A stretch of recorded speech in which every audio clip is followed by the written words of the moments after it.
राष्ट्रिय वाणिज्य बैङ्क लिमिटेडले यो 2078 सालको कार्तिक महिनादेखि नयाँ पाठ्यक्रम जारी गरेको छ। यो त 4 सहायक प्रशासन सेवा नगद समूह, त्यसैगरी त 4 सहायकमै प्रशासनमै र त्यसरी त 5हरूको सम्पूर्ण यो पाठ्यक्रमहरू चेन्ज गरेको थियो र मैले यो भिडियो मार्फत राष्ट्रिय वाणिज्य बैङ्क लिमिटेडको त 4 सहायकको यो नगद समूह र त्यसैगरी प्रशासनको दुवैको मैले तपाईँहरूलाई जानकारी लिएर आएको छु यो भिडियो मार्फत। र त्यसैगरी यसको यो सूचना अथवा यो पाठ्यक्रमको यो पोस्ट तपाईँले कहाँ गएर कसरी हेर्ने, तपाईँहरूको मोबाइलमै सजिलोसँग भन्ने सन्दर्भमा पनि मैले यो भिडियोमै सम्पूर्ण जानकारी लिएर आएको छु। र यदि तपाईँहरू यो त 4 सहायकको यो प्रशासन र नगदमा फर्म भर्न चाहनुहुन्छ अथवा दुईटामध्ये एउटामा फर्म भर्न चाहनुहुन्छ भने सुरुमा तपाईँहरूले यो पाठ्यक्रम सम्बन्धी जानकारी लिनुपर्ने हुन्छ। किनभने प्रश्न बनाउनेले पनि यो पाठ्यक्रम अन्तर्गतै प्रश्न बनाउने हो र पढ्नेले पनि पाठ्यक्रममा भएकै टपिकहरू शीर्षकहरू पढेर जाने हो।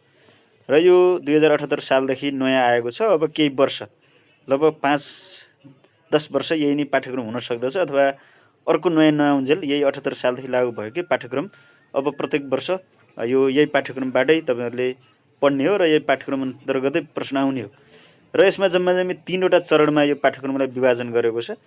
यो प्रथम चरणमा पूर्व योग्यता परीक्षा भनेको छ, प्री टेस्ट एक्जामिनेसन, यो 100 पूर्णाङ्कको हुन्छ। त्यसैगरी द्वितीय चरणमा लिखित परीक्षा छ, यो 200 पूर्णाङ्कको, दुईटा हुन्छ यो लिखित परीक्षा, 100 गरेर 200 पूर्णाङ्क भयो। र तृतीय चरणमा अन्तर्वार्ता हुन्छ, यो 30 पूर्णाङ्कको हुन्छ। र पूर्व योग्यता परीक्षा भनिन्छ, जसलाई प्री टेस्ट एक्जामिनेसन भनिन्छ, यो बैङ्किङ व्यवस्थापन, गणित र सामान्य ज्ञान यसको विषय छ। यसलाई 45 मिनट टाइम हुन्छ, जम्मा 50वटा प्रश्न आउँछ, एउटा प्रश्नको 2 अङ्क गरेर 100 पूर्णाङ्कको हुन्छ। यो सबै टिक लगाउने, यो वस्तुगत बहुवैकल्पिक प्रश्न भनेको सबै यो 4वटा अप्सन मध्ये एउटा अप्सन छान्ने हो। र यो सबै प्रश्न अनिवार्य छन्। यसको सबै प्रश्नहरू तपाईँले यसको विकल्पका प्रश्न आउँदैनन्। 85वटा प्रश्नमा तपाईँले 85वटा गर्नु पर्यो, नआएको त छोड्न पाउनुहुन्छ। त्यसरी पूर्व योग्यता परीक्षा उत्तीर्ण हुने उम्मेदवार मात्र द्वितीय चरणको परीक्षामा सहभागी हुन पाउनेछन्। पूर्व योग्यता परीक्षाको अङ्क जोडिने छैन भनेर भनिएको छ। यो भन्नाले के हो भने, यो पूर्व योग्यता अथवा प्री टेस्ट एक्जामिनेसनमा तपाईँहरूले 100 पूर्णाङ्कमा उत्तीर्णाङ्क भनेको 40 ल्याउनै पर्यो भन्नाले 50वटा प्रश्नमा तपाईँहरूले 20वटा मिलाउनै पर्यो। 20वटा पनि प्रश्न मिलाउन सक्नु भएन भने तपाईँहरूले अब यो द्वितीय चरणको लिखित परीक्षामा सहभागी हुन पाउनुहुन्न। र अर्को महत्त्वपूर्ण कुरा के हो भने, यो प्रथम चरणको यो जुन चाहिँ यो पूर्व योग्यता परीक्षा छ प्री टेस्ट, यो प्री टेस्टमा तपाईँहरूको जति अङ्क आए पनि त्यो द्वितीय चरणको लिखित परीक्षा अन्तर्वार्तामा यो जोडिँदैन। यसमा जस्ट पास मात्रै भए पनि पुग्यो। 50वटा टिक लगाउने प्रश्नमा 20वटा मात्र मिलाए पनि तपाईँहरूको पुग्यो। त्यसपछि तपाईँहरू लिखित परीक्षा दिन पाउनुभयो द्वितीय चरणको। र त्यसपछि यो पूर्व योग्यता परीक्षाको मार्क्स अङ्क यतापट्टि अरू एक्जाममा जोडिँदैन भनेर भनिएको छ। र द्वितीय चरणको लिखित परीक्षा छ। लिखित परीक्षामा प्रथम पत्र र द्वितीय पत्र, दुईवटा पत्र छ। प्रथम पत्र 3 घण्टा, द्वितीय पत्र 3 घण्टा, यो सबै लेख्ने पेपर हुन्। प्रत्येक समूहबाट 2-2वटा गरी जम्मा 10वटा प्रश्न सोधिनेछन्। सबै प्रश्नको उत्तर अनिवार्य छ। यो द्वितीय चरणको प्रथम पत्र बैङ्किङ लेखा तथा सूचना प्रविधिबाट जम्मा 10वटा प्रश्न आउँछ, एउटा प्रश्नको 10 अङ्क। यो अङ्क अहिले तपाईँलाई एकछिनमा म भन्छु कति अङ्क छ भनेर।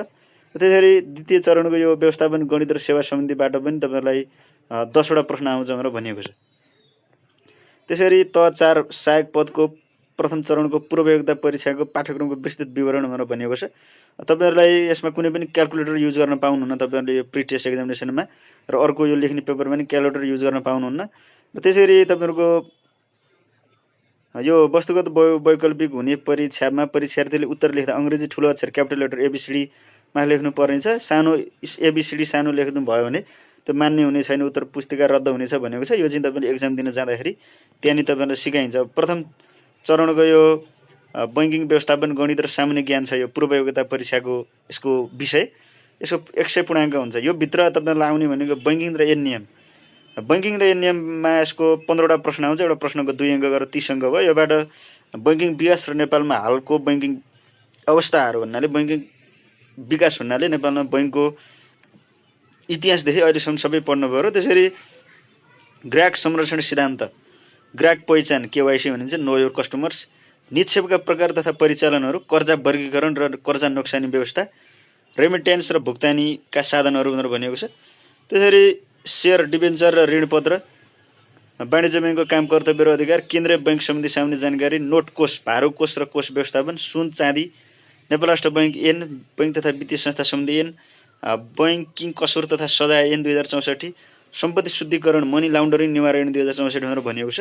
र यी सबै कुराहरू मैले तपाईँहरूलाई एउटा वेबसाइट यहाँ तल देखिरहनु भएको छ www.jobsearchnp.com, यो वेबसाइटमा गएर तपाईँहरूले त्यहाँ माथि सिलेबसमा जानुभयो भने यो सबै सिलेबसहरू त्यहाँ तपाईँले हेर्न सक्नुहुनेछ, हेर्न पढ्न त्यहाँबाट पनि सक्नुहुनेछ। यहाँ तल तपाईँले वेबसाइट देखिरहनु भएको छ।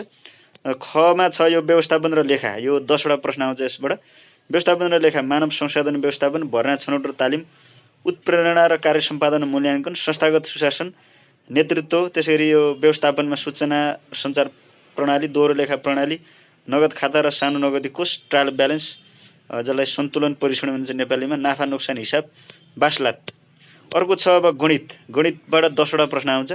यसबाट साधारण ब्याज, प्रतिशत, अनुपात र समानुपात, एक नियम, औसत, नाफा नोक्सान, लस र मस, एलसिएम अथवा एचसिएफ, भिन्न र दशमलव र घाताङ्क भनेर भनिएको छ, इन्डिसेस। अब अन्तिममा छ यो पूर्व योग्यता परीक्षामा तपाईँलाई प्रि टेस्टमा सोधिने यो सामान्य ज्ञान। सामान्य ज्ञानबाट जम्मा 10वटा मात्र प्रश्न सोधिन्छ, एउटा प्रश्नको 2 अङ्क भयो। सामान्य ज्ञानमा सोधिने भनेको विश्वको भूगोलबाट, नेपालको भूगोल, नेपालको इतिहास, नेपालको संस्कृति, कला, प्राकृतिक स्रोत, विश्वका प्रमुख ऐतिहासिक घटना, नेपालका प्रमुख ऐतिहासिक घटनाहरू भन्नाले नेपालको इतिहासै भयो। विश्वका प्रमुख ऐतिहासिक घटना भन्नाले विश्वको इतिहासबाट तपाईँहरूले पढ्नुपर्ने हुन्छ। त्यसरी नेपालको शासकीय स्वरूप, सङ्घ प्रदेश स्थानीय तह, यो संविधानबाटै पढ्नु होला। त्यसरी प्रमुख राष्ट्रिय तथा अन्तर्राष्ट्रिय संस्थाहरूको साधारण जानकारी भनेर भनिएको छ। संस्था भन्नाले अब विभिन्न संस्थाहरू छन्। पूर्व योग्यता परीक्षामै अरू पनि यहाँ सामान्य ज्ञान अन्तर्गत बाँकी छ, जस्तै विभिन्न प्रकारका विनियम, अधिकार पत्रहरू, नेपालको संविधान भाग 1, 2, 3 र अनुसूचीहरू 9वटा छन्, यति पढे पुग्यो।